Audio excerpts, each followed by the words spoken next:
আমার যদি কেউ মারে কষ্ট লাগে না, কষ্ট লাগে যদি আমার আপন চাচা আমার আপন চাচি আমার বিরুদ্ধে লেগে যায়। তার কারণ হলো তারা তো জানে এই পৃথিবীতে আমার মা নাই, আমার বাবাও নাই, আত্মীয় স্বজন বলতে কেউ নাই। আমার চাচারে আমার বাবার মতো দেখে গো, সেই চাচা আমার পাথর হইয়া কেমনে মারার জন্য আসলো। নবীর কলিজাটা যেন ফেটে যায়। আল্লাহ বলল, নবী গো কেন্দেন না, আমি আল্লাহ সব বরদাস্ত করতে পারি, আপনার চোখের পানি বরদাস্ত করতে পারি না। সাথে সাথে আবু লাহাবের বিরুদ্ধে কমপ্লিট সূরা নাজিল। নবীর সান্ত্বনা দিস, কেন্দেন না নবী, কেন্দেন না। এর যুবক ভাই শুধু কানি নয়, আবু লাহাবের বউ নবীর নির্যাতন করছে কলেমার দাওয়াত দেওয়ার কারণে। এর আগে 40 বছর প্রত্যেকটা কাফির বেঈমানের চোখের কাজল ছিল আল্লাহর পয়গম্বর, কিন্তু কালেমার দাওয়াত দেওয়ার কারণে, হক কথা বলার কারণে, সত্য কথা প্রকাশ করার কারণে এখন আমার নবী মানুষের কাছে পাগল হয়ে গেছে। একদিনের কারণে মসজিদের ইমাম খুব ভালো,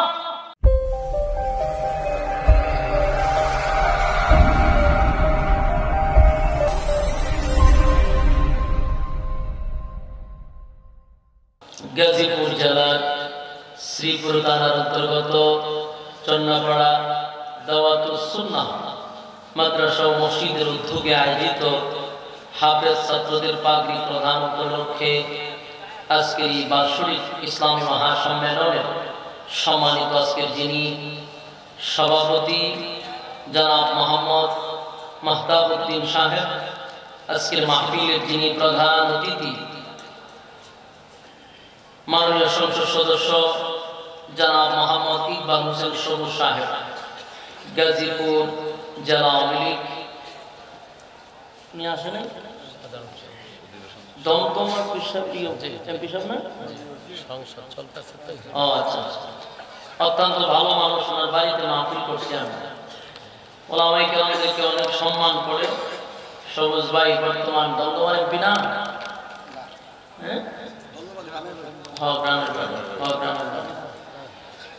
আল্লাহ তাআলা হায়াতে আমলে বরকত দান করুক, আমিন। আমার আগে চমৎকার আলোচনা করেছেন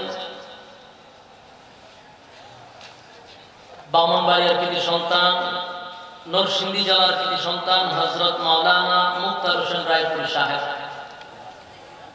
খতিব কমলাপুর বাস স্টেশন জামে মসজিদ ভৈরব। আল্লাহ তাআলা ওনার হায়াতে আমলে বরকত দান করুক, আমিন। উপস্থিত আছেন অতিথিবৃন্দ, মুআজ্জাজ মুকাররম হযরত উলামায়ে কেরাম, উপস্থিত তরুণ যুবকরা, উপস্থিত মুরব্বিয়ান আযম।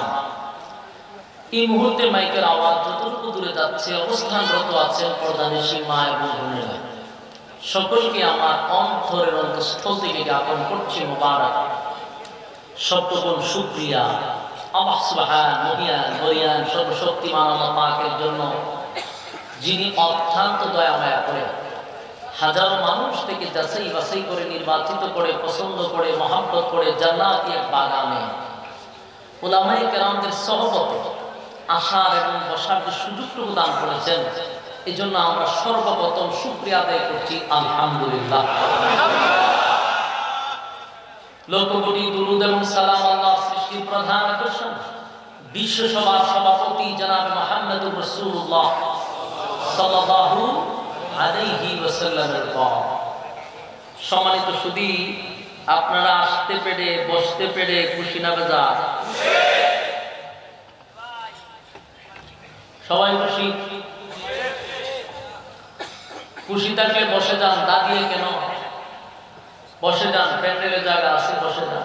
মোনাজাত পর্যন্ত থাকতে রাজি আছি। অত্যন্ত গুরুত্বপূর্ণ একটি মজলিস। এই প্যান্ডেলের ভিতরে যতক্ষণ বসা থাকবেন, নাযালাত আলাইহিমুস সাকিনা, উপর থেকে রহমত নাজিল হতে থাকবে। প্যান্ডেলের বাহিরে গেলে রহমত নাজিল হবে না, ভিতরে যতক্ষণ থাকবেন। এই জন্য আমরা প্যান্ডেলের ভিতরে বসার চেষ্টা করবো ইনশাআল্লাহ। মুনাজাত পর্যন্ত থাকলে রব্বি কারীম সগীরা এবং দুয়ার মাধ্যমে কবিরা গুনাহ মাফ করে দিতে পারেন। মুনাজাত আমিও আপনাদের বিরক্ত লাগাবো না, কারণ আমার শর্ত ভঙ্গন হয়েছে, ভেঙে গেছে। আমি আমার মর্জির উপরে এখন আলোচনা করবো, আর আমার মর্জিটা হবে তখনই যতক্ষণ আপনাদের বসা, আপনাদের শ্রবণ করাটা যদি ধৈর্যের সাথে হয়, তাহলে ইনশাআল্লাহ আলোচনা চলবে। এটা ডিপেন্ড করবে আপনাদের উপরে, ঠিক আছে ইনশাআল্লাহ। আর আমি তো নতুন কেউ না, আমার মুসল্লি অনেক আছে, এখানে আছে না? আমি আপনাদের পাশের মসজিদ হাজী আব্দুল সাত্তার কেন্দ্রীয় মসজিদের খতিব, কিন্তু প্রত্যেক জুমায় আসে, ঠিক না? এখানে জুমা পড়ায় অনেক মুসল্লি আছে যারা নিয়মিত আমার জুমার নামাজ জুমা আদায় করে। তো আলহামদুলিল্লাহ আপনাদের ধৈর্যের উপরে আলোচনা হবে। রব্বি কারীম যেন ইখলাসের সাথে বলার তৌফিক দেয়, আপনাদেরকে যেন ইখলাসের সাথে শ্রবণ করার তৌফিক দেয়। আমিন। আমি শুরুতে বলেছিলাম এটা কোরআন হাদিসের মাহফিল, এটা রাজনৈতিক মঞ্চ নয়। প্রত্যেকটা মঞ্চের একটা আদব আছে, সিস্টেম আছে, দ্বীনি মজলিসের আদব আছে। আপনি বিভিন্ন মঞ্চে যান, সেখানে আপনাকে এইভাবে বলবে না যে বসে যান, মাঝখানে ফাঁকা জায়গা রাখেন না। এটা কোনো রাজনৈতিক মঞ্চে বলা হয় না, এটা একমাত্র দ্বীনি মজলিস। কেন? মাঝখানে ফাঁকা জায়গা থাকলে এখানে শয়তান বসে, আর অন্য মঞ্চে আপনাকে ফাঁকা জায়গা থাকলেও বলবে না যেটা বরফ করো। কথা বুঝতেছেন? এই জন্য এটা হলো দ্বীনি মজলিস, এটা বসার কিছু আদব আছে। আমরা সাপ খেলা দেখলে দাঁড়িয়ে দেখি, মমতাজের গান দেখলে দাঁড়িয়ে শুনে, কিন্তু কোরআন হাদিসের মাহফিল দাঁড়িয়ে নয়, বসে যাওয়াটা হলো আদব। যখন জায়গা না থাকে তখন হলো ভিন্ন জিনিস, ঠিক না? জায়গা নাই তখন দাঁড়িয়ে থাকাটাও সওয়াবের কাজ। এই জন্য আমরা বসে যাবো ইনশাআল্লাহ। কোরআন হাদিসের মাহফিলের আদব আমাদের দেশের যুবকরা চিনে, আলহামদুলিল্লাহ। চিনেন না মানে না? এখানে যে আপনারা এতগুলো মানুষ আসলেন, আপনাদেরকে শৃঙ্খলা, আপনাদেরকে ঠান্ডা করার জন্য, শান্ত করার জন্য পুলিশ প্রশাসন লাগছে, লাঠিটা বাইরানি লাগছে, চিল্লাচিল্লি আছে। কসম খোদার যদি এটা দ্বীনি মজলিস না হয়, কোনো রাজনৈতিক মঞ্চ হইতো, এখানে অসংখ্য পুলিশ থাকতে হলে চতুর্দিকে নিয়ন্ত্রণ করার লেগে, নিয়ন্ত্রণ করার পিছে দিয়েও চেয়ারটা বেড়ে বেড়ে শুরু হয়। কিন্তু আল্লাহ রহমত, এলাকা বাংলাদেশের যুবকরা জানে কোন মজলিসে কিভাবে বসতে হবে, আদব জানে। অনেকের সিগারেট খাওয়ার অভ্যাস আছে, কিন্তু মরে গেল এখানে কেউ সিগারেট খাবে না। কি আপনারা কেউ লাড়ি থেকে বেরিয়েছে? অটোমেটিক খাবে না। কেন? কোরআন হাদিসের মজলিসের আদব রক্ষা করার জন্য। নেশা থাকলেও এটা মুখে নিবে না। আল্লাহ তাআলা আপনাদেরকে উত্তম জাযা দান করুন। আমিন। সম্মানিত সুধী, কোরআনের আলোচনা শোনার জন্য আরামের ঘুম হারাম করছেন, আরামের বিছানা ছেড়ে দিয়েছেন, নরমাল বিছানায় বসছেন শুধু কোরআনের আলোচনা শোনার জন্য। কোরআন ১৫০০ বছর আগে আল্লাহ নাযিল করছে, এখনো আছে, কিয়ামত পর্যন্ত থাকবে। কোরআন হলো একটি মুজিজা। সমস্ত নবী রাসূলগণকে আল্লাহ মুজিজা দিয়েছেন। নবী রাসূল উঠে গেছেন, মুজিজাও আল্লাহ উঠে নিয়ে গেছেন। আর আমাদের রাসূলকে আল্লাহ অসংখ্য অগণিত মুজিজা দান করছেন। এর মধ্যে শ্রেষ্ঠ মুজিজা হলো কোরআন। রাসূল উঠে যাওয়ার পরে কোরআন উঠে যায় না, কিয়ামত পর্যন্ত এই কোরআন থাকবে। পৃথিবীতে একটাই গ্রন্থ, যেই গ্রন্থটা আল্লাহ রাব্বুল আলামিন এই গ্রন্থ যখন নাযিল করেন রাসূলের উপরে, সেদিন থেকেই আল্লাহ একটা চ্যালেঞ্জ করছে গোটা পৃথিবীর মানুষের কাছে। আজ পর্যন্ত আল্লাহর চ্যালেঞ্জের মোকাবেলা কেউ করতে পারে না।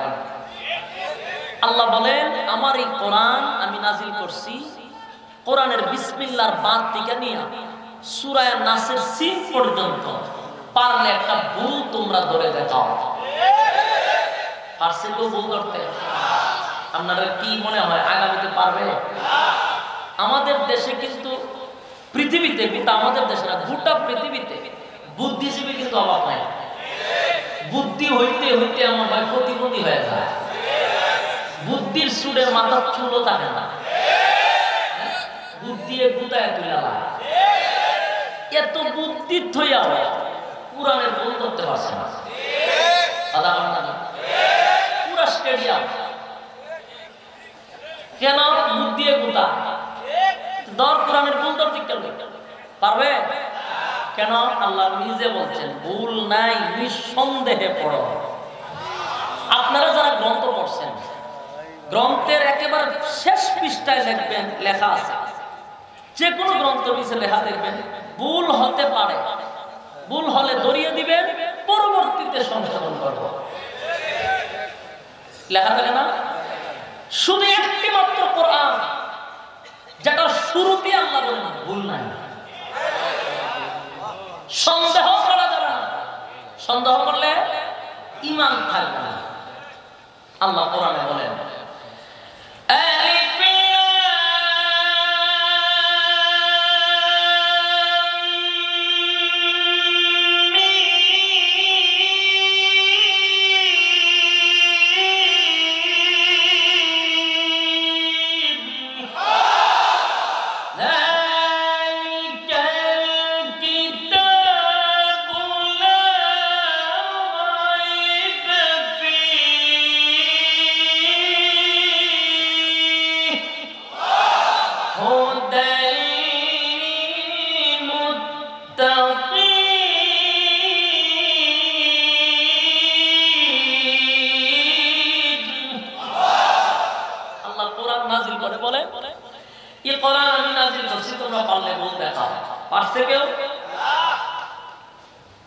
পারবেও না। আরেকটা জিনিস, যে কোরআন আমি নাযিল করছি এটার হেফাজতের দায়িত্বটাও আমি আল্লাহ নিয়েছি।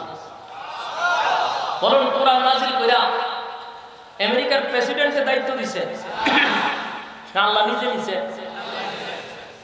আল্লাহ যেখানে কোরআনের দায়িত্ব নেয় সেখানে হাত দেওয়াটা আমাদের দ্বারা সম্ভব না। আল্লাহ হেফাজতের দায়িত্ব নিয়েছে, সেখানে আমি হাতাহাতি করলে পরিণাম ভালো হবে, ভয়ঙ্কর হবে। ইতিহাস থেকে আমরা দেখছি আল্লাহ বলেন কোরআনের দায়িত্ব আমি নিয়েছি। কতদিন? কিয়ামত পর্যন্ত এই কোরআনের সমস্ত হেফাজতের দায়িত্ব কার? এই জন্য ওখানে হাত দেওয়াটা ঠিক না, দিলে পরিণাম ভালো হবে। আর আমরা দেখছি সব জায়গায় হাতাহাতি ভালো না, সব জায়গায় হাতাহাতি করলে পরিণাম ভালো হয়।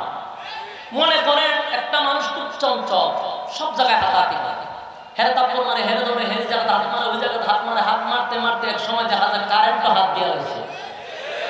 বলুন তখন কি আর তার একবার ছেড়ে দিব? কথা হয় না, না সুমা দিব? একবার সুমা দিবার আলিফ বানায় ছেড়ে দিব। কারেন্টটা ধরলে কি করে? জাতা ধরে রাখে, আর যে সমস্যা একবারে সোজা করে ছেড়ে দেয়। এই জন্য সব জায়গায় হাতাহাতি করো না। আল্লাহ বলেন কোরআনের দায়িত্ব আমি নিছি, হেফাজত আমি করবো। এটা কি আমার কথা? কোরআনে আল্লাহ বলেন, আমার কথা না।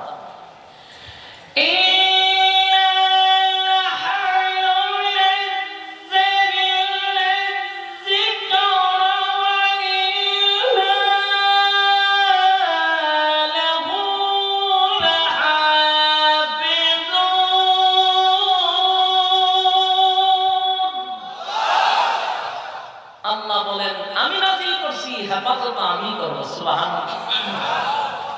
আপনারা এই খুশি নেন? হ্যাঁ, যদি মাইক দিয়ে কইতাম হালকা একটু দেন, শ্বাস টানতেছে, তুই একটু দেন। সম্মানিত সাউন্ড কি শোনা যায় স্পষ্ট? মিয়া ফেডারেল সাউন্ড শোনা না, কই ওয়াজ করতেছে, খালি বক্স দিয়ে আমরা সেট গরম রাখলে তো পাবলিক যদি না শুনে তো আমি সিলে লাগছে। এই সাইড তো গরম, আমরা বক্স পাইয়া শ্রোতাই আওয়াজ শুনে না। কইছি করি তো গলার দাম শেষ হয়ে গেছে। মাইকের সাউন্ড দিয়ে করে প্যান্ডেল সাউন্ড পাচ্ছে না, সাউন্ড বাড়ায় দেয়। এই শোনা যায় কম? এই বাবা রাখেন, এটা কমন বাড়ান কেন? আর গাড়ি কুদেন, বক্সেই কুদেন, শুধু বক্সে, আউটফুটে না। আল্লাহ বলেন হেফাজতের দায়িত্ব কে নিছে? আল্লাহ। এখন আসুন সেই কোরআন থেকে আলোচনা শোনার জন্য আপনি এবং আমি আসছি। আল্লাহ রাব্বুল আলামিন আমাদেরকে জন্য কোরআন হেদায়েতের বাণী হিসেবে দুনিয়াতে পাঠাইছেন। কারা হেদায়েত পাবে? যারা মুত্তাকি, যারা ঈমানদার, যারা মুমিন, তাদের জন্য হেদায়েত। এটা ভালো করে রিসিভ করতে হবে। আল্লাহ রাব্বুল আলামিন সেই বোঝার তৌফিক দান করুন, আমিন।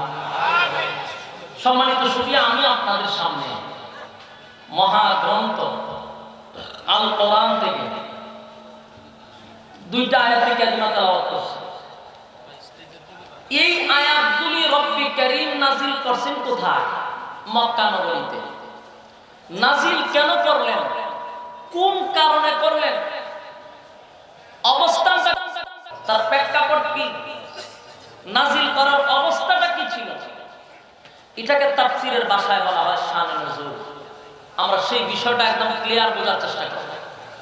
আল্লাহ রাব্বুল আলামিন এই সূরাটি নাজিল করেন মক্কা নগরীতে। কোরআনের কোন সূরা অথবা আয়াত কোন সময় কোন ঘটনার কেন্দ্র করে নাজিল হয়, কোন সময় প্রশ্নের উত্তরে নাজিল হয়, কোন সময় কোন সমস্যার সমাধানে নাজিল হয়।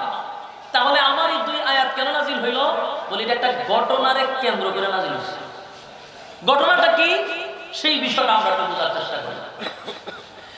রাসূল সাল্লাল্লাহু আলাইহি সাল্লাম যে জামানায় আসছিলেন ওই যুগটা বেশি একটা ভালো ছিল না।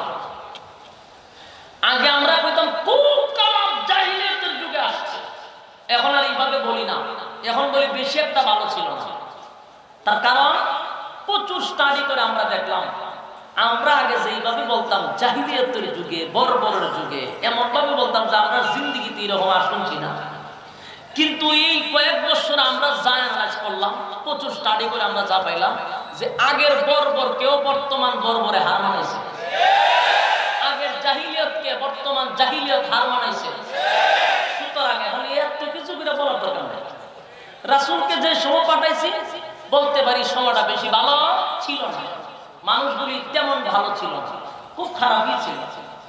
তো খারাপের মাঝখানেও কিছু গুণ ছিল, এই গুণগুলি আমাদের মধ্যে থাকা দরকার। এরা কাফের ছিল, বেঈমান ছিল, তাদের মধ্যে ভালো কিছু গুণ ছিল, যে গুণটা শুধু আল্লাহর কাছে পছন্দ ছিল এবং আল্লাহ এই গুণটারে পছন্দ করে, যে গুণটা আমার বান্দার মধ্যে থাকা দরকার। এই গুণটা কি বলে?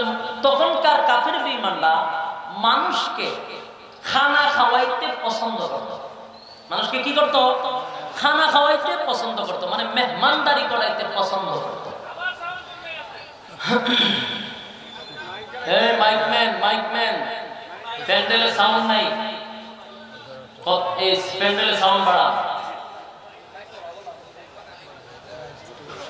সাউন্ড বাড়ান প্যান্ডেলে, শ্রোতা সাউন্ড পাচ্ছে না, সাউন্ড বাড়ান, শোনা যায়? এবার আবার কমাইব, কতক্ষণ আবার কমাইব? কথাগুলি মনোযোগ দিয়ে শুনেন। এই গুণগুলা আমাদের মধ্যে থাকা জরুরি, যেহেতু আমরা নিজেরই ইমানদার দাবি করি, আর তারা ছিল কাফের বেঈমান, তাদের মধ্যে গুণটা ছিল, শুধু গুণটারে আল্লাহ পছন্দ করত। গুণটা ছিল মানুষকে মেহমানদারি করাইতে।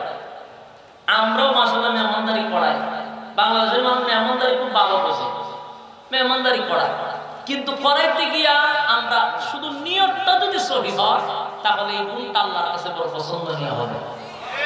নিয়তটা কিভাবে? যেমন আমরা অনেক সময় মানুষ মারা গেলে, আমাদের বাবা মা দাদা দাদি মারা গেলে আমরা কিন্তু 40 দিনের পরে একটা গরু জবাই করি। কেন করি? মানুষকে খাওয়ানোর জন্য।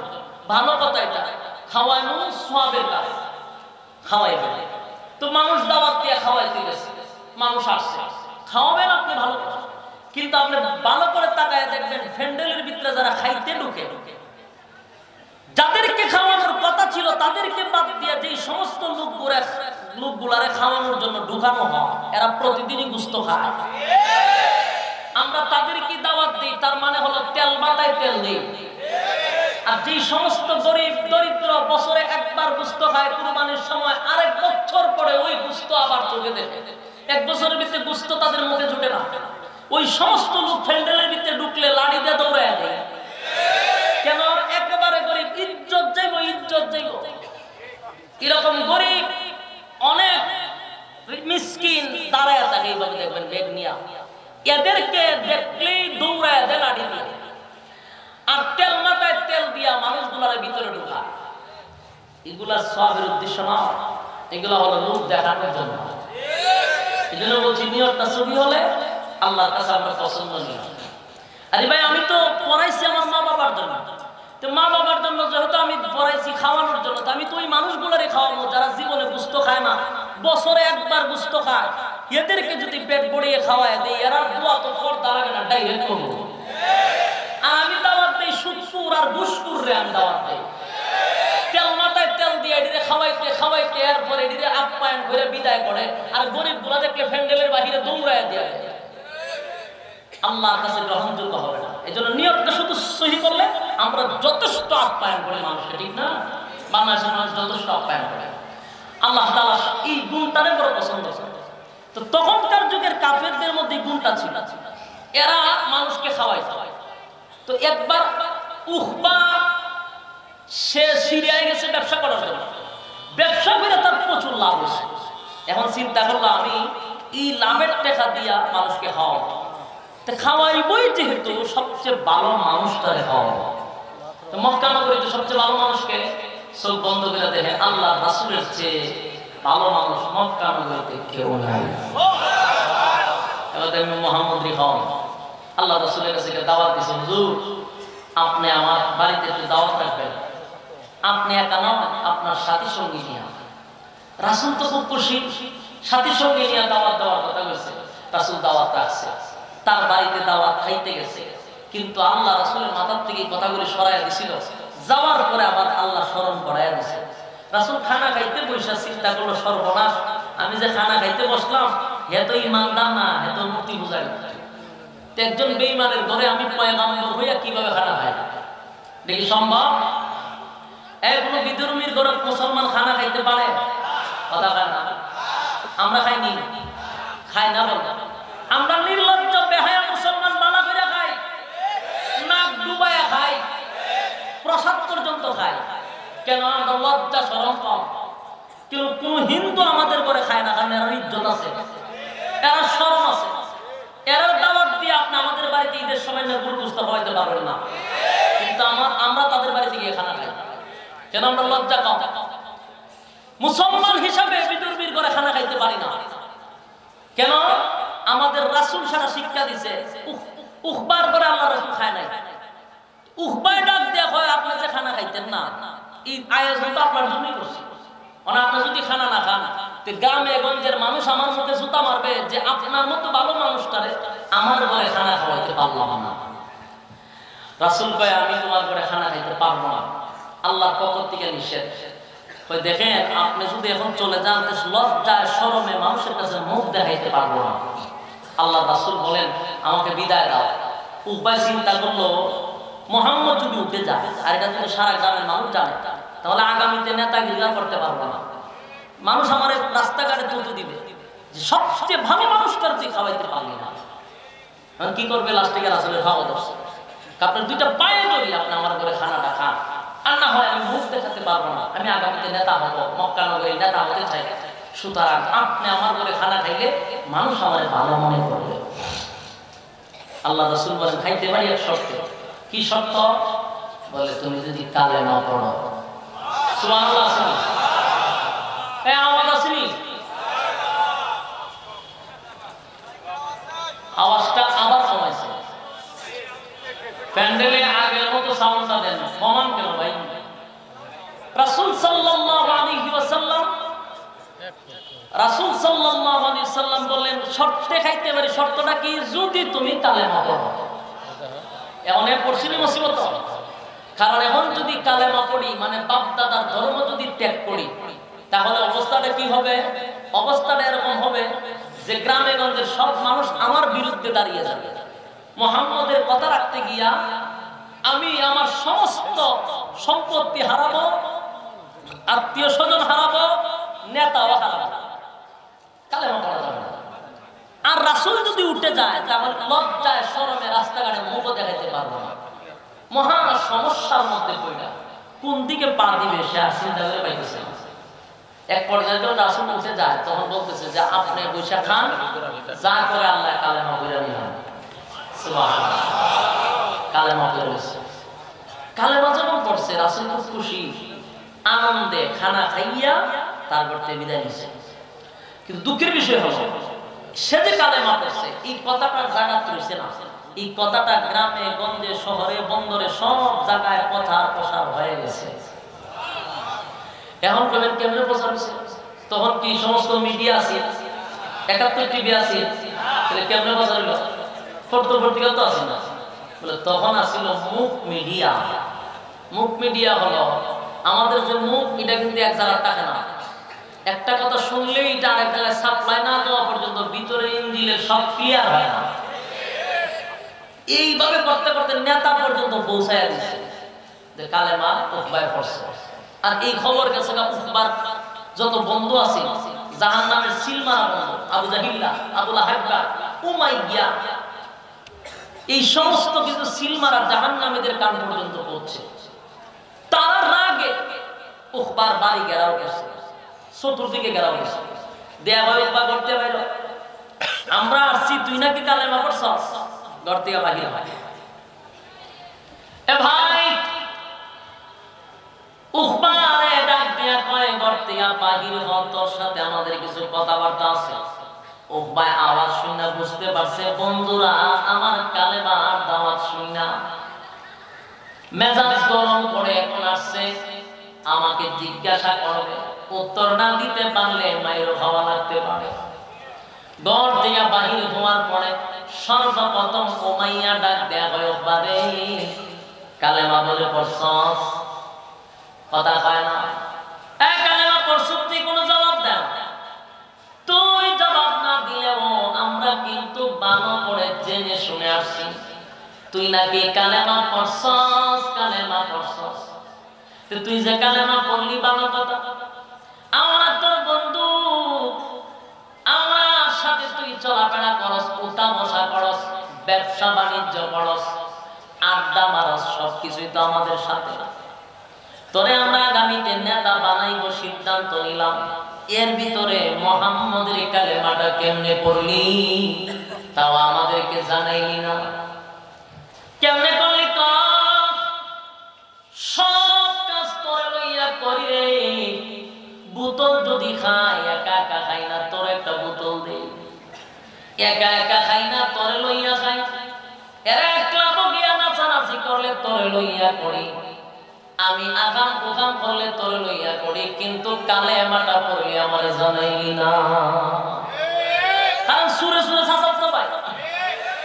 উমাইয়া কয়, আরে দোস্ত মিথ্যা কথা কইতে পারবি না, তোর লইয়া সব কাজ করি বলা হয়, তাহলে কালেমাটা আমরা জানাইলি না কেন? উকবায় কয়, দোস্ত সেতিস না, রাগ করিস না, আমি মুহাম্মদের কালেমা পড়ি নাই, আমি শুধু পলিটিক্সের কালেমা পড়ছি। নাউজুবিল্লাহ, কি বাড়ি গিয়া কইবেন আপনারা? কত বড় বাটপার চিন্তা করে। এখন যখন বড় বড় নেতারা তারা সাপ দিছে, আর যে বোতল খাওয়াইতো না, মুসিবতে পড়ে গেছে, এখন কি করবে? এখন কয় আমি তো অরিজিনাল কালেমা পড়ছি না, আমি তো একটা পলিটিক্সের কালেমা পড়ছি না। উকবা ডাক দেয়া কয়, দোস্ত রাগ করিস না, আমি পলিটিক্সের কালেমা পড়ছি রে, আমি আবু বকরের কালেমা পড়ি নাই। কারণ আমি তখন যদি কালেমাটা না পড়তাম, মুহাম্মদ আমার ঘরে খানা খাইতো না।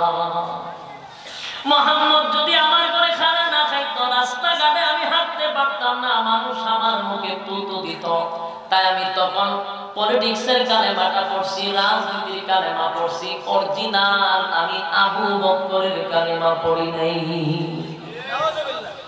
কথা বুঝতেছেন আমার? এর যুবক ভাই, উকবা কত বড় গাদ্দার হলে, কত বড় কপাল পোড়া হলে এই কথাটা বলতে পারে? সে নাকি কৌশলের কালেমা পড়ছে রে। আল্লাহর নবীর কালেমা নিয়েও সে কৌশলে পড়ছে, ইজ্জত বাঁচানোর জন্য। এমন ইজ্জত বাঁচানোর কালেমা আমাদের দেশও আছে। ইজ্জত বাঁচাইবার কালেমা অনেকে পড়ে,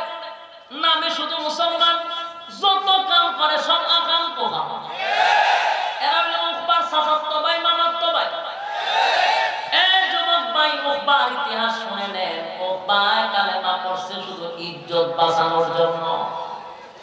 উকবা কালেমা পড়ছে ইজ্জত বাঁচানোর জন্য। উকবা কালেমা পড়ছে কৌশলের কালেমা, না হয় ইজ্জত থাকে না। এখন বন্ধুদেরকে বোঝায়, আমারে তোরা বয়কট করিস না, তোদের সঙ্গে আমি আছি, আমি শুধু মুহাম্মদ থেকে বাঁচার জন্য কালেমা পড়ছি। এদের মধ্যে সবচেয়ে ডেঞ্জারাস ছিল উমাইয়া। একাই তারা তোর বক্তব্য মজা লাগে না, তোর সব কথা অন্তত পক্ষে আমি বিশ্বাস করতে পারি না। তোর কথা তারা বিশ্বাস করলে আমি বিশ্বাস করি না। কেন জানিস? তোর কথা এই জন্য আমি বিশ্বাস করি না, আমি কিন্তু বেলালের মারছি, আমি কিন্তু বেলালের মারছি। বেলালের জবান থেকে কালেমা ছাড়াইতে পারি নাই। তুই যে আমারে কইলি কালেমা ছেড়ে দিয়েছস, কইলি কি আমি বিশ্বাস করলাম? এত সহজে আমি বিশ্বাস করতে পারবো না, বিশ্বাস করতে পারবো না। কারণ আমি বেলালের মারছি রে কালেমা পড়ার জন্য। জানোস বেলালের বুকের মধ্যে পাথর মারছি, বেলালের জিহ্বা দিয়ে আমি প্যারাক গাছি গো। বেলালের জিহ্বার ভিতরে আমি প্যারাক গাইরা দিছি, কারণ বেলাল খালি আল্লাহ আহাদ আহাদ বলতো। আহাদ আহাদ বলে এক আল্লাহ বলে চিৎকার দিত। আমি বেলালের জিহ্বার মধ্যে প্যারাক ঢুকায় দিছি, যেন আহাদ শব্দ না বলতে পারে। হায় রে, বেলালের গলার মধ্যে রশি লাগাইয়া মরুভূমি দিয়ে আমি টেনে টেনে নিয়ে গেছি। সামরাগুলি কষে জমিনে পড়ছে, রক্তাক্ত বেলাল মনে করেছি কালেমা এখন ছেড়ে দিবে। তাকায়া দেখি দুইটা টোট আস্তে আস্তে লড়ে, কান লাগায়া দেখি আস্তে আস্তে আহাদ আহাদ বলে। এরে ভাই, এই সাহাবায়ে কেরামদের ঈমান,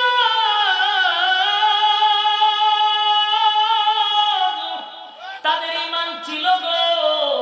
তোমার আর আমার ঈমান এখন একটা রং সার কাছে বিক্রি হয়। তাদের ঈমান জীবন চলে যেতে পারে, ঈমান ছাড়তে পারে না।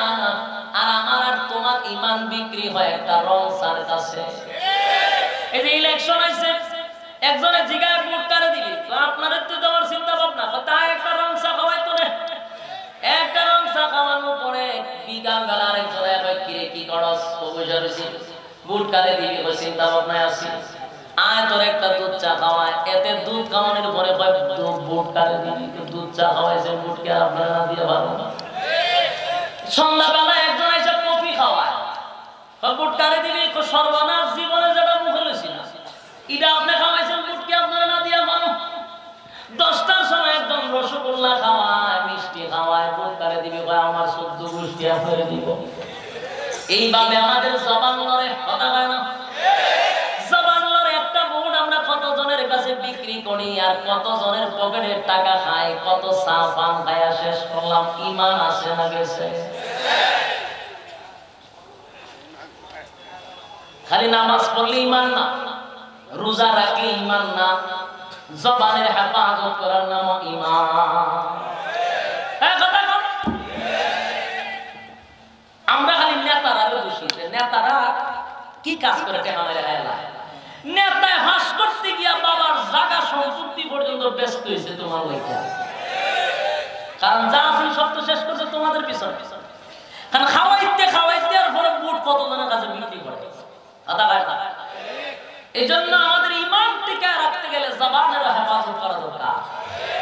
আর আমরা ঈমান এত সহজ, একটা রং সার কাছে বিক্রি হয়, আফসোস ঈমানদারের জন্য। কিন্তু সাহাবায়ে কেরাম জীবন চলে যায়, ঈমান ছাড়ে না। উমাইয়া ডাক দেয়া কয়, দোস্ত রে শুন আমার কথা, তুই যে বলছস মুহাম্মদের কালেমা ছাইরা দিবি, বিশ্বাস হয় না। কেন বিশ্বাস হয় না? তার কারণ হলো, বিশ্বাস না হওয়ার কারণ হলো আমি বেলালে তো মারছি, রক্তাক্ত করছি, কিন্তু একবারের জন্য তার জবান থেকে কালেমাটা সরাইতে পারছি না। আর তোরে মায়ের আগে তুই কালেমা ছাইরা দেস, আমার তো সন্দেহ লাগতেছে। মায়ের আগে তুই কালেমা ছাইরা দিছস।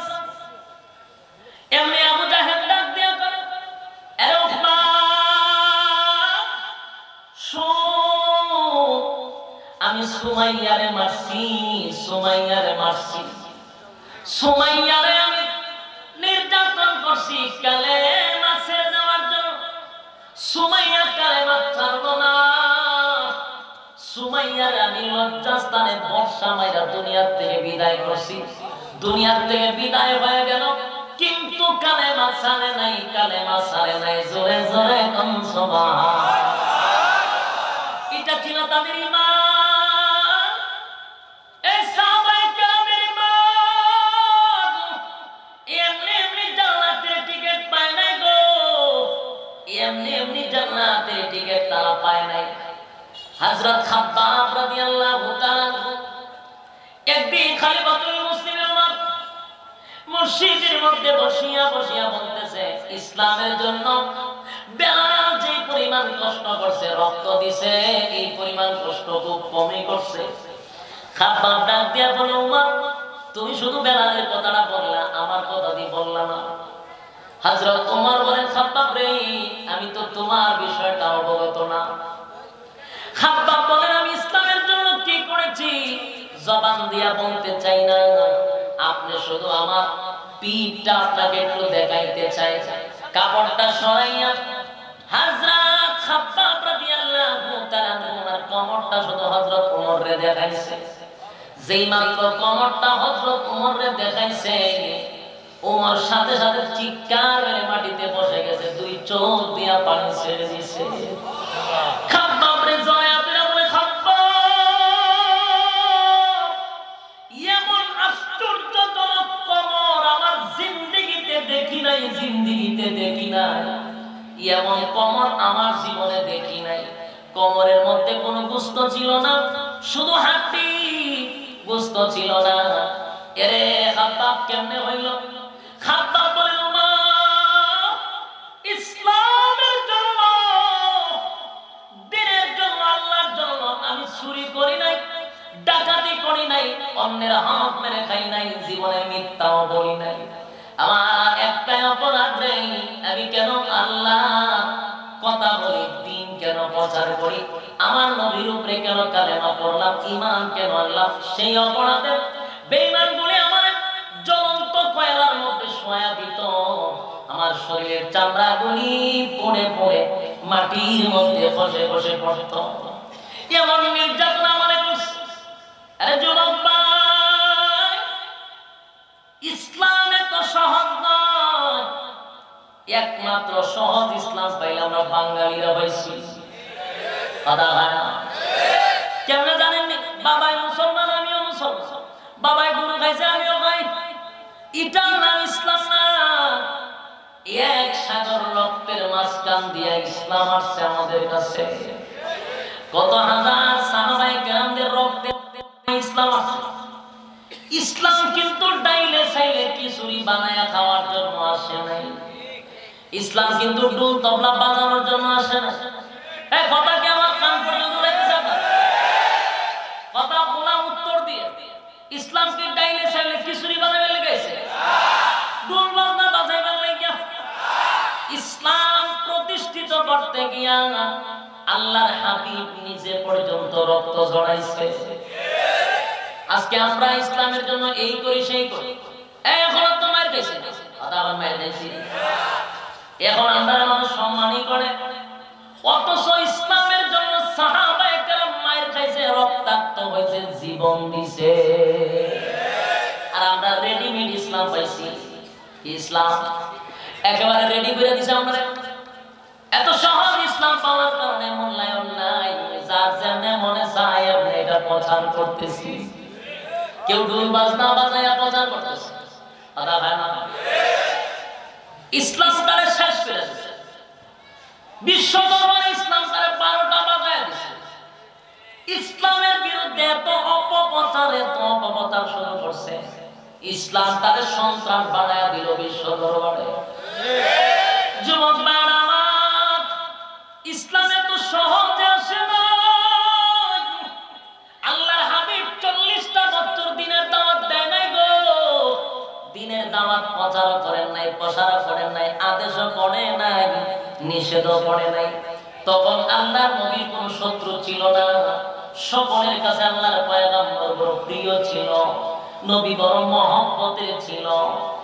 যেদিন থেকে কোরআন নাযিল হইল আর আল্লাহর পক্ষ থেকে ঘোষণা আসলো, নবী গো আপনি মানুষের কাছে প্রচার করেন, প্রসার করেন, আজকের পর থেকে যেন তারা বলে লা ইলাহা ইল্লাল্লাহু মুহাম্মাদুর রাসূলুল্লাহ।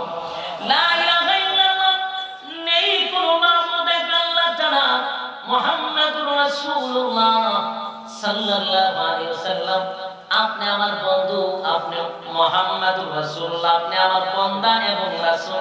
এই কথাটা সমাজের মানুষের কানে কানে পৌঁছায় আসেন।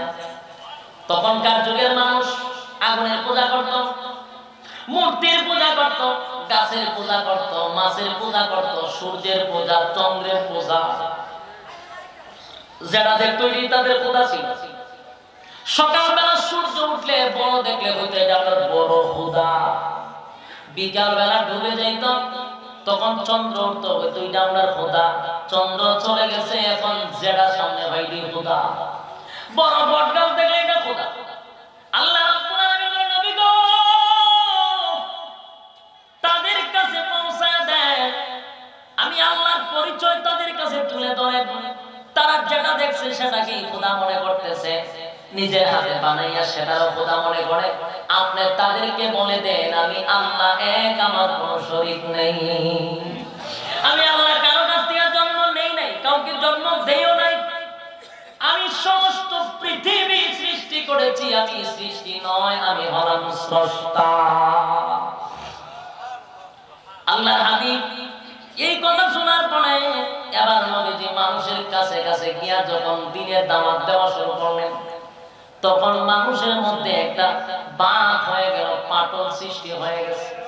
যারা আল্লাহর হাবিবকে পরিবার থেকে ভালোবাসত, যারা রাসূলের জন্য এত পাগল ছিল, রাসূলের নামের আগে তারা উপাধি দিয়েছিল আল আমিন, মানে সত্যবাদী। এত মহব্বতের মাঝখান দিয়া তারা বক্তব্য দেয়, হাই রে মুহাম্মদ তো পাগল ছিল, হঠাৎ করে পাগল হলো কেমনে? যারা নাউযুবিল্লাহ কইতে একটু কিপটামি করছেন, বোঝা গেল ইমানের দুর্বলতা আছে। আর ইমান দুর্বল না হইলে মুখ দেওয়া যেত না কেন? দুর্বল আছে, সমস্যা আছে। আল্লাহর রাসূলকে তারা পাগল বলতে বাধ্য হইল কেন? এক আল্লাহর দাওয়াত দেওয়ার কারণে সুস্থ মানুষটাকে অসুস্থ বানাই দিছে।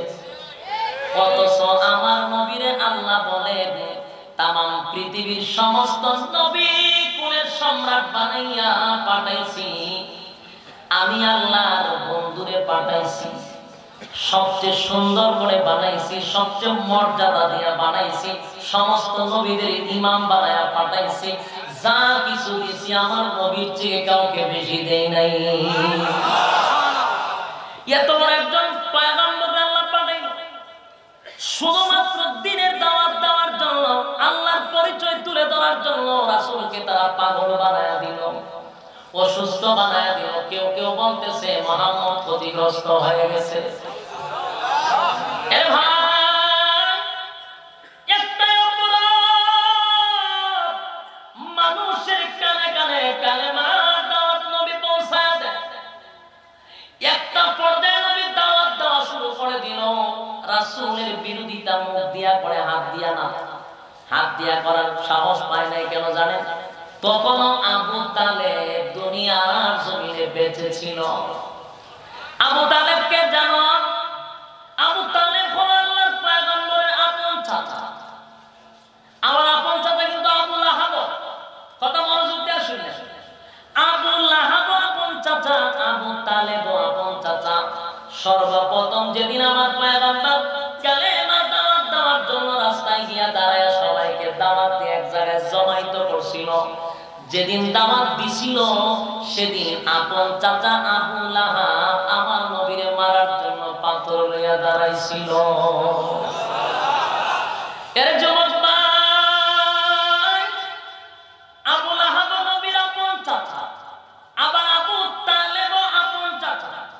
আবু লাহাব নবীর মারার জন্য পাথর লইয়া দাঁড়াইছে। আল্লাহ রাব্বুল আলামিন অত্যন্ত বেজার হইছে।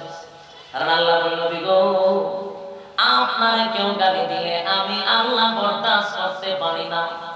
আবু লাহাব আপনারে পাথর লইয়া দাঁড়াইছে, গালিও দিছে, বরদাস্ত করা যায় না গো নবী। সাথে সাথে আবু লাহাবের দাঁত ভাঙা জবাব দেওয়ার জন্য সূরা লাহাব আল্লাহ কোরআনে নাযিল করে। লাহাব সূরা বলছেন, তাব্বাত ইয়াদা আবি লাহাবিন ওয়া তাব মা আগনা আনহু মালুহু ওয়া মা কাসাব সায়াসলা নারান যাতা লাহাবিন ওয়া ইমরাআতু হাম্মালাতাল হাতাব ফি জিদিহা হাবলুম মিন মাসাদ। আল্লাহ রাব্বুল আলামিন সাথে সাথে আবু লাহাবকে দাঁত ভাঙা জবাব দেওয়ার জন্য সূরা লাহাব নাযিল করে। বন্ধুরে সান্ত্বনা দিছে, কান্দেন না। নবীর কলিজায় কিন্তু একটা আঘাত লাগছিল। আঘাতটা কেন লাগছে জানেন? আল্লাহ নবীর চোখের পানিগুলো ছেড়ে দেওয়া বলেন, মালিক, আমারে যদি মানুষ গালি দেয় গো, আমার কষ্ট লাগে না। আমার যদি কেউ ডিম মারে কষ্ট লাগে না। আমার যদি কেউ মারে কষ্ট লাগে না। কষ্ট লাগে যদি আমার আপন চাচা, আমার আপন চাচি আমার বিরুদ্ধে লেগে যায়। তার কারণ হলো তারা তো জানে এই পৃথিবীতে আমার মা নাই, আমার বাবাও নাই, আত্মীয় স্বজন বলতে কেউ নাই। আমার চাচারে আমার বাবার মতো দেখে গো, সেই চাচা আমার পাথর লইয়া কেমনে মারার জন্য আসলো। নবীর কলিজাটা যেন ফেটে যায়। আল্লাহ বলল, নবী গো, কান্দেন না, আমি আল্লাহ সব বরদাস্ত করতে পারি, আপনার চোখের পানি বরদাস্ত করতে পারি না। সাথে সাথে আবু লাহাবের বিরুদ্ধে কমপ্লিট সূরা নাযিল। নবীর সান্ত্বনা দিছে, কান্দেন না নবী, কান্দেন না। এর যুবক ভাই, শুধু কানি নয়, আবু লাহাবের বউ নবীর নির্যাতন করছে কলেমার দাওয়াত দেওয়ার কারণে। এর আগে 40 বছর প্রত্যেকটা কাফির বেঈমানের চোখের কাজল ছিল আল্লাহর পয়গম্বর। কিন্তু কালেমার দাওয়াত দেওয়ার কারণে, হক কথা বলার কারণে, সত্য কথা প্রকাশ করার কারণে এখন আমার নবী মানুষের কাছে পাগল হয়ে গেছে। একদিনের কারণে মসজিদের ইমাম খুব ভালো, আপনারা মসজিদের খতিব সম ভালো, হুজুররা দেশি মুরগির ডিম খাওয়ায়, দেশি মুরগা জবাই হইয়া খাওয়ায়। হুজুর দাওয়াতের পরে 500 টাকাও দেই, আপনি আমরা 14 গোষ্ঠীর লাগে দোয়া করবেন, সবাইরে জান্নাতের ভিতরে ঢুকায়া বাহির দিয়া তালা মারবেন। কি দোয়া হুজুরে করে? হাত তুইলা দোয়া করে 14 গোষ্ঠী জান্নাতে ঢুকায়া বাইরে দরজা ইমাম সাহেব বাজারে গিয়া ভাত খায়। কথা হয় না? এত মহব্বত হুজুরের প্রতি। মুরুবটা জবাই করলে ইমাম সাহেব ডাক দিয়া নেয়। হায় রে, শিল্পপতিরা মহব্বত করে, গরিবরাও মহব্বত করে, সবার কাছে ইমাম সাহেব বড় প্রশংসনীয়। যেদিন ইমাম সাহেব মিম্বরে বসে সুদখোরের বিরুদ্ধে কথা কয়, সুদখোর বাম চোখে তাকায়, ঘুষখোরের বিরুদ্ধে কথা বলে ঘুষখোর বাম চোখে তাকায়, এর জেনাখোরের বিরুদ্ধে কথা বললে জেনাখোরের সান্দিটা গরম হয়ে যায়, এর বদমাশের বিরুদ্ধে কথা বললে বদমাশগুলির মাথা গরম হয়ে যায়। ইমাম সাহেবের কোনো দোষ নাই। ইমাম সাহেব হক কথা বলে মিম্বরে বইসা প্রচার করলে যেই লোক দেশি মুরগি জবাই করে খাওয়াইলো, হেউ এখন ইমাম সাহেবের বিদায় করার জন্য মিটিং করা শুরু করছে। হুজুর এতদিন তো আমরা দেখছিলাম ভালোই আসলে, অনাম উল্টা পাল্টা কোনটা বলে, কিতাব উল্টা পাল্টা বেশি বলে, আপনি কি জানেন না আমি কিতাব করব? আমরা জানি না, শূন্য সবার সামনে মসজিদ ওই ওয়াজটা কেমনে করলেন। ইমাম সাহেব কিন্তু আজও জানে না লোক তাদের সুদ খায়, কিন্তু সুদের ওয়াজ করতে গিয়া সুদখোরের শরীর গিয়া লাগা যায়। ইমাম সাহেব জানে না লোকটা সুদখোর কিনা, কিন্তু সুদের বয়ান করতে গিয়া সমস্ত সুদ ধরা খায়, বলুন এখানে ইমামের কোনো দোষ আছে? কোরআন থেকে কথা বললেও সুদখোরের জ্বলে, ঘুষখোরের জ্বলে, বেনামাজির বিরুদ্ধে কথা বললে বেনামাজিরও জ্বলে। ঠিক তেমনি ভাবে আল্লাহর হাবিব সবার কাছে ভালো ছিল, আল আমিন নবীরে উপাধি দিল আল আমিন। সেই নবী এখন 40 বছর পরে মক্কা নগরীর উদ্বোধন হয়।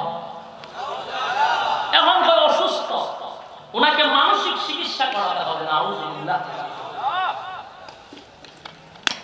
আল্লাহ বলেন পৃথিবীর সমস্ত এলেম আমার রাসূলকে দিয়েছি। এই রাসূলকে পাগল করে। কোন কারণে পাগল করে? ওই যে হক কথা বলছে, কথা হয় না, হক কথা বলার কারণে পাগল। একটা কথা ইয়াদ রাখবেন, হক কথা যারা বেশি কয় এরা চাকরি বেশি দিন টিকে না, কথা হয় না। আর বেশি বেশি যদি জিসার করেন এর চাকরি বেশি দিন টিকে। কিন্তু আল্লাহর কসম ইজ্জতের সাথে না, বেইজ্জতির সাথে। জিসার করেন না লোকগুলা, বেশি দিন ইজ্জতের সাথে চাকরি করে না, বেশি দিন চাকরি করতে পারে কিন্তু বেইজ্জতির সাথে। হ্যাঁ, আমার ইয়াকিন থাকতে হবে তাকদীরের ফয়সালা কার উপরে? আমার রিজিক যতদিন, চাকরি আছে ততদিন। জিসার করে চাকরি করতে পারবে না, কথা হয় না। আপনার এখানে তত বড় মসজিদে চাকরি করে, ঠিক না? বাংলাদেশের সর্বোচ্চ বেতন মনে আমারই আছে, এর পর জিসার করে চাকরি করতে রাজি না। জিসার করে আমি চাকরি করতে রাজি, যতদিন রিজিক আছে ততদিন আছে, কিন্তু জিসার করে আমার দ্বারা এটা সম্ভব না। কারণ রিজিকের ফয়সালাকে প্রত্যেকটা খতিব ইমাম সাহেবের দায়িত্ব হলো মিম্বরে বৈশা কোরআন থেকে কথা বইলা যান, কার উপরে লাগলো, কে বেজার হইল, ই দেখার টাইম আপনার নাই। আর যদি আপনি দেখে ওয়াজ করেন চাকরি করতে পারবেন কিন্তু ইজ্জত পাবেন না, বেইজ্জতির সাথে চাকরি করতে হবে। এজন্য আল্লাহর নবী যখন তারা বলল নবী পাগল হয়ে গেছে, নবীরে বলল উনি ধ্বংস হয়ে গেছে, রাসূল বললেন যতই বিরোধিতা করো আমার দ্বীনের দাওয়াত চুল পরিমাণ কমাবো না। সামনের দিকে নবী আগাইতে থাকলেন, এক বিন্দু কমাইছে, সাউন্ড বাড়া, চাউন বাড়া। এর যুবক ভাই, দিলের কান লাগায় কথাগুলি শুনেন। আপনারা কি কষ্ট হইতাছে? বিরক্ত হইতাছে? বিরক্ত হইলে আমার খুব ডাবল সুবিধা, কারণ অলরেডি 1.5 ঘন্টা হয়ে গেছে, ঠিক না? নাকি 1 ঘন্টা হয়েছে। এরপরে যদি আপনারা যেভাবে ওটাউটি আওয়াজ কিউগান পর্যন্ত যাইতেছে না, মাইকের আওয়াজ ভালো না হলে তো শ্রোতায় ওটাউটি করবে। এরপরে আপনারা ওটাউটি করলে আমার জন্য একটু সুবিধা, কারণ আমার ছেড়ে দেবে। আর আপনারা যদি মুড়ামুড়ি করেন তো সমস্যা। একটু ইয়তাবেন, বসেন, মনোযোগ সহ একটু বসেন। আর কি করবেন, যেটা হয়ে গেছে এটা বললে লাভ হতো। আওয়াজ প্রথম থেকেই সমস্যা হয়ে গেছে। যতটুকু আছে আমরা তো এই সাইড ভালো, কারণ যদি বক্স দিয়ে আর খাবার দিচ্ছে স্টেজের সবাই তো মনে হচ্ছে কেমন দিতেছে, কিন্তু এই সাইড আওয়াজ নাই। এই জন্য একটু সময় আর আমি ফিনিশিংটা দিচ্ছি। রাসূল সাল্লাল্লাহু আলাইহি সাল্লাম 40 বছর দাওয়াত দিবেন না, নামাজের কথা বলেন নাই, রোজার কথা বলেন নাই, হজের কথা বলেন নাই, যাকাতের কথা বলেন নাই, সবার কাছে ভালো ছিল, সবার কাছে আল আমিন ছিল। যেদিন থেকে নামাজের কথা শুরু করছে, যেদিন থেকে হজের কথা, যাকাতের কথা, পর্দার কথা, সুদের কথা, ঘুষের কথা, সেদিন থেকে হয়ে গেল পাগল, অসুস্থ। আপন চাচা আবু লাহাব রাসূলের বিরুদ্ধে দাঁড়ায় গেছে, কিন্তু একজন চাচা যার নাম ছিল আবু তালেব, উনিও কিন্তু রাসূলের আপন চাচা আবু তালেব। সাউনার বাবা আবু তালেব রাসূলের আপন চাচা। এই আবু তালেব যতদিন দুনিয়ার জমিনে বেঁচে ছিল ততদিন রাসূলের শরীরে টাচ করার ক্ষমতা কারো ছিল না, টাচ করতে পারে নাই। আবু তালেব মক্কা নগরীর একজন সর্দার ছিল, যার সামনে দাঁড়ায় আঙ্গুল তুলে কেউ কথা বলতে পারে না। যদিও রাসূল দাওয়াত দেয়, রাসূলকে মারতে চায়, কিন্তু আবু তালেবের জন্য কেউ সাহস করে না। আবু তালেবের কাছে বিচার দিছেন, আবু তালেব তোমার ভাতিজা বাপ দাদার ধর্মের মধ্যে সুনকানি মারছে, এক আল্লাহর দাওয়াত দেয় গো, তুমি তোমার ভাতিজারে সামলাও। তোমার বাতিজা যদি দাওয়াত বন্ধ করে দেয়, প্রয়োজনে আমরা মক্কা নগরীর বাসা বানায় দিব, প্রয়োজনে মক্কা নগরীর সবচেয়ে সুন্দরী নারী বিয়া করায় দিব, প্রয়োজনে তোমার বাতিজারে আমরা যা চাই সব দিতে রাজি, কিন্তু বাপ দাদার ধর্ম যেন বিকৃত না করে। প্রস্তাব দিয়ে দাও। আল্লাহর হাবিব যখন ঘরের ভিতরে আসলো, আবু তালেব ডাক দিয়া বলেন, বাতিজা, মক্কা নগরী বড় বড় লিডাররা তোমার বিরুদ্ধে একটা মামলা দায়ের করছে আমার কাছে। বাতিজারে, তুমি তোমার মতো চলো, তারা তার মতো চলো, কেন মাঝখান দিয়া একটা ফাটল সৃষ্টি করতেছ? তারা মূর্তির পূজা করো, তুমি তোমার রবের কালেমা পড়ো, এর বিনিময়ে তোমারে তারা বাদশাহী দিবে, নারী চাইলে নারী দিবে, বাড়ি চাইলে বাড়ি দিবে। আল্লাহর হাবিবের চোখ দিয়া পানি পড়া শুরু হয়ে গেল। আবু তালেব বলেন, বাতিজা, তোমার কাছে প্রস্তাব দিলাম, চোখের পানি ছেড়ে দেওয়ার কথা তো বলি নাই। বাতিজা, আমি তোমার আমার কলিজা থেকে বেশি ভালোবাসি গো, আমার সন্তানের চেয়ে তোমার বেশি ভালোবাসি, চোখের পানি চাইয়া দিয়ে কান্দো না। তুমি কান্দো কেন বলো? আমি তোমার কাছে শুধু প্রস্তাব দিলাম। এবার আল্লাহ হাবিব বলেন, চাচা গো, আপনি আমারে মহব্বত করেন, বাবার আদর কেমন আমি জীবনে পাই নাই, বাবার মতো আদর করে আমারে লালন পালন করে বড় করছেন, আপনারে মহব্বত করি, কিন্তু যেই প্রস্তাব আমার কাছে দিয়েছেন আর বলছেন আমি আমার মতো চলতাম, তারা তার মতো চলো, তাহলে আল্লাহ আমারে দুনিয়ার জমিনে কেন পাঠাইলো? আমারে দুনিয়ার পাঠাইছে অসভ্য জাতিকে সভ্য বানানোর জন্য, আল্লাহ ভোলা মানুষগুলাকে আল্লাহর সাথে সম্পর্ক করায়া দেওয়ার জন্য।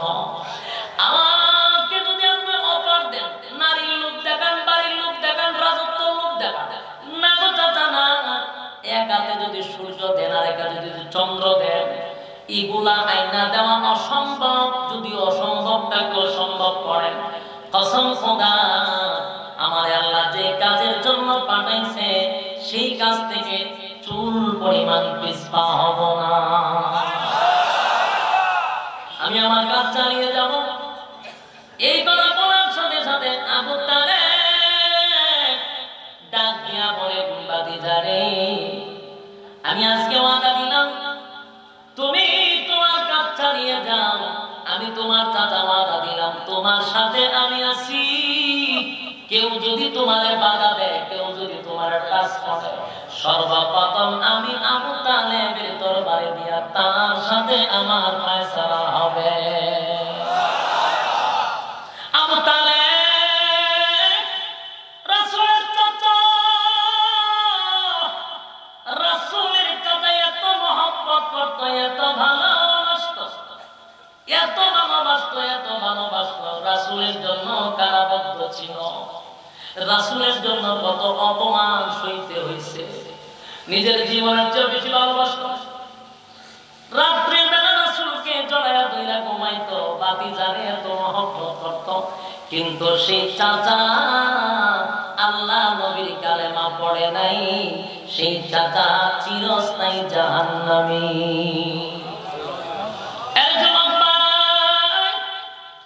আবু তালেবের থেকে আল্লাহর রাসূলকে পৃথিবীর কেউ ভালোবাসতে পারে নাই, পারবেও না।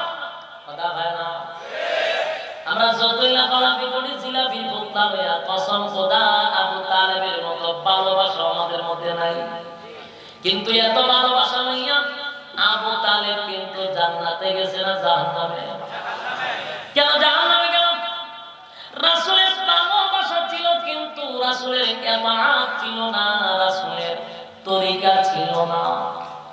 বলুন কি ছিল? ভালোবাসা ছিল, যখন কি ছিল? ভালোবাসা ছিল, কিন্তু ছিল না কি? ইবাদত ছিল না, মানে অনুসরণ অনুকরণ রাসূলের তরিকা ছিল না।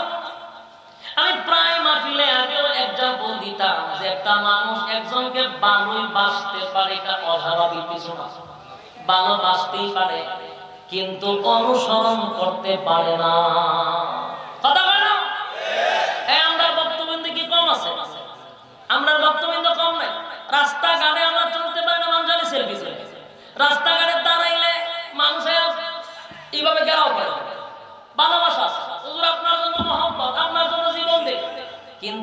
মাথার থেকে পা পর্যন্ত তাকায়া দেখা যায় আমার কোনো অনুসরণ তার মধ্যে নাই। ভালোবাসা কিন্তু কমতি নাই। কথা বলেন আজকে ইডা খোলা দাঁড়াইছে, ইডা খোলা হয়েছে, দাঁড়াইছে একটু কেমনে বেড দিয়েছে, বেড দিয়া সেলফি টেলফি তো আপনার লেগে জান প্রান্ত লাগে, আপনার বাচ্চারা ঘুমায় না, আমার মুখের পাশে ছায়া দিকে আমার কোনো সুরত তার মধ্যে নাই।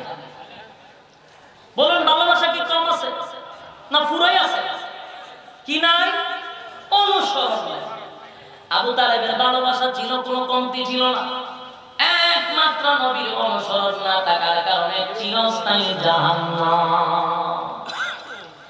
এজন্য যুবক ভাইরা আমার, আল্লাহর হাবিবকে ভালোবাসলেই চলবে না, ভালোবাসার সাথে কি থাকতে হবে?